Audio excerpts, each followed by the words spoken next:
नमस्कार दोस्तों, आज हम बात करने वाले हैं हरियाणा सिविल सर्विसेज के एग्जाम पैटर्न के बारे में। तो अगर एचसीएस के एग्जाम को देखते हैं तो पहले आपका प्रीलिम्स होता है, फिर मेंस होता है एंड देन आफ्टर आपका इंटरव्यू होता है।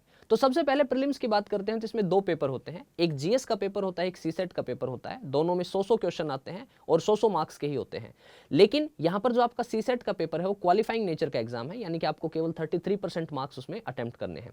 और अगर हम बात करते हैं जीएस के पेपर की, तो आपकी जो मेरिट लिस्ट बनती है प्रीलिम्स क्वालिफाई करने के लिए, वो आपकी जीएस के पेपर के आधार पे बनती है। उसके बाद यहां पर जो नेगेटिव मार्किंग होती है वो आपके प्रीलिम्स के पेपर में 1/4 नेगेटिव मार्किंग रहती है। जब हम मेंस की तरफ चलते हैं तो मेंस में आपके 6 पेपर होते हैं। पहला जो पेपर है वो जीएस 1, जीएस 2, जीएस 3, जीएस 4, यानी कि 4 पेपर आपके जीएस के हो गए। चारों पेपर 100 मार्क्स के होते हैं। उसके बाद आपके 2 पेपर होते हैं हिंदी और इंग्लिश के।